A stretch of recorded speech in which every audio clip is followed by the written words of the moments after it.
લીંબડી તાલુકા ઘટક સંઘની રચના કલ્પેશભાઈ અડ જિલ્લા પ્રતિનિધિત્વ તરીકે બિનહરીફ વરણી કરાઈ।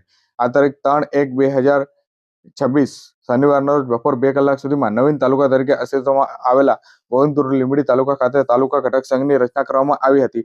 આ રચનાની પ્રક્રિયા દરમિયાન જિલ્લા પ્રતિનિધિત્વ તરીકે જાણીતા અગ્રણી કલ્પેશભાઈ અડની બિનહરીફ વરણી કરવામાં આવતા શિક્ષણ આલમમાં ખુશીનો માહોલ જોવા મળ્યો હતો, જેમાં કલ્પેશભાઈ અડ બિનહરીફ તરીકે ચૂંટાયા। તેમાં પ્રમુખ પદ માટે કુલ 2 દરખાસ્તો રજૂ કરવામાં આવી હતી અને મંત્રીપદ માટે જે 3 દરખાસ્તો મળી હતી। પ્રમુખ અને મંત્રીપદ માટે 1 થી વધુ દરખાસ્તો આવતા લોકશાહી ઢબે ચર્ચાઓ બાદ આ બંને મહત્વના હોદ્દાઓ માટે નામની જાહેરાત સોમવાર સાંજ સુધીમાં કરવામાં આવશે તેવું કહેવામાં આવ્યું હતું। જોકે બિનહરીફ ચૂંટાયેલા કલ્પેશભાઈ અડ બહોળા અનુભવ ધરાવે છે।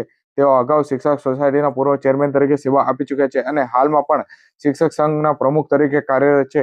તેમના અનુભવોનો લાભ નવા બનેલા તાલુકા ઘટક સંઘને મળે તેવી અપેક્ષા રાખવામાં આવી હતી। આગામી સોમવારે સાંજ સુધીમાં પ્રમુખ અને મંત્રીના નામ જાહેર થતાં જ લીંબડી તાલુકા ઘટક સંઘનું માળખું સંપૂર્ણ રીતે કાર્યરત થઈ જશે।